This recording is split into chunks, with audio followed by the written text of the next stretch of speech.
Yeah. Oh, yeah, no, I gotta go. They're watching right now. Okay, bye.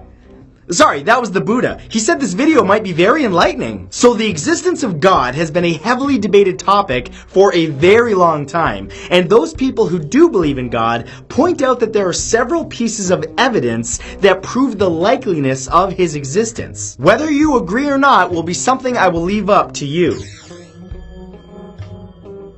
Here are the 10 most popular arguments for the existence of God.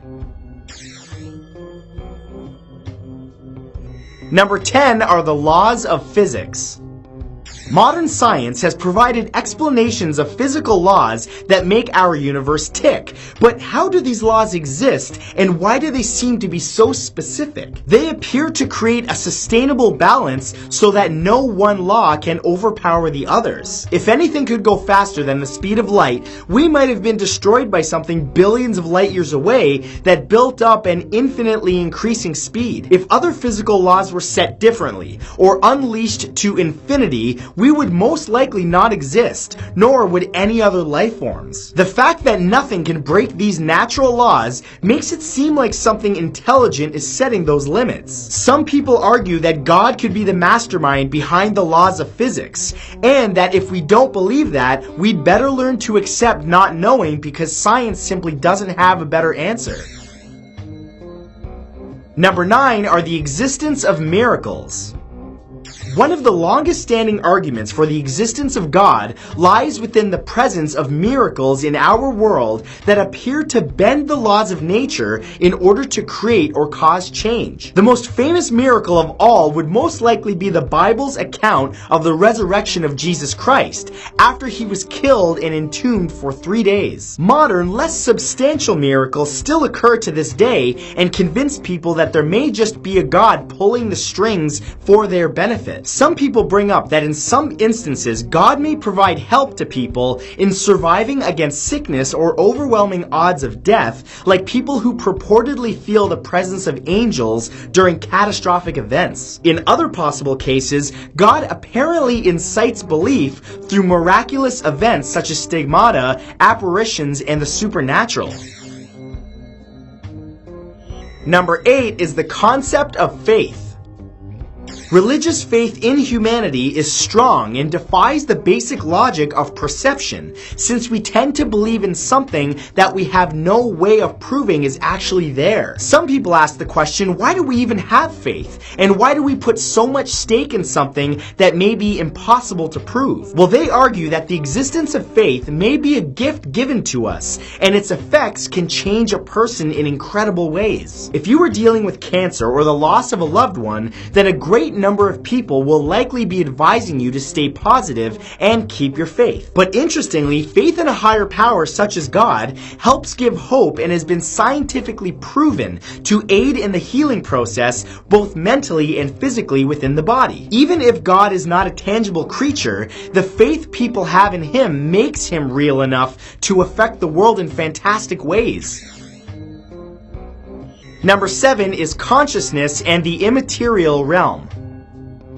By watching and listening to me say this, you are exhibiting consciousness. How you possess consciousness and where it came from is unknown, but we do know that it exists within our brains with no material form. Consciousness is what helps us experience reality, and yet it has no clear form in reality, meaning it may exist separate from our material bodies in what is known as substance dualism. The possibility of a separate realm where our consciousness resides could explain other immaterial things like God. Some argue that if God exists in a way that cannot be physically experienced, it would make more sense that so many people have experienced God through their thoughts and feelings in the realm of consciousness. Perhaps God is a powerful non-being that only can be perceived within the mind.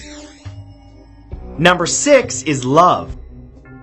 Though there are multiple theories about how and why human beings fall in love with each other, at its core, love is actually still a scientific mystery. When we were created, we were given the ability to love, but that doesn't mean we consciously choose who we fall in love with. The person you're drawn to and cherish the most right now wasn't exactly yours to choose, which means it's fair to reason that it may be part of someone else's plan. In early developing humans, their primal physiology would have them mate with many others because it feels good and because reproduction ensures the survival of the species. But there are those that argue that the introduction of love seems entirely separate or contrary to something that sprouted out of our evolution from primal Homo sapiens. Some people believe that love may be a pleasant addition to evolution courtesy of God.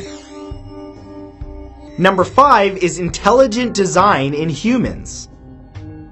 While the intelligent design argument may have been seemingly disproved by Darwin, there was nothing to suggest that evolution itself couldn't have been the real intelligent design. Evolution is an intricate process that allows a species to adapt and survive by being the best suited to their environment. If this process didn't exist, then life, including us, wouldn't be able to persist for so long. On a more microscopic level is DNA, which is built with craftsman-like design with strands fitting together to complete a specific purpose. Our genetic structure forms who we are and causes us to be unique in some way. Our differences create a wider framework for natural selection, which makes for healthier cycles of evolution. The argument here is that all of this ensures that the process lives on and its design must have involved some intelligence. Number 4 is the concept of moral values.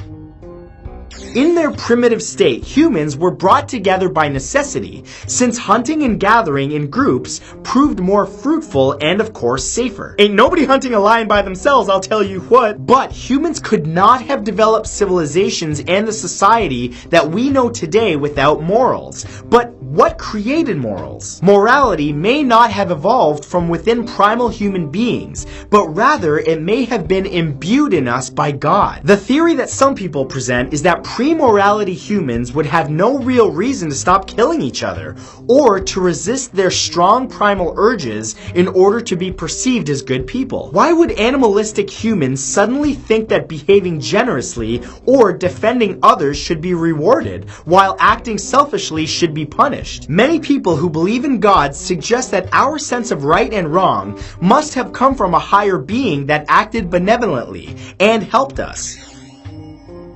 Number 3 is intelligent design in the universe.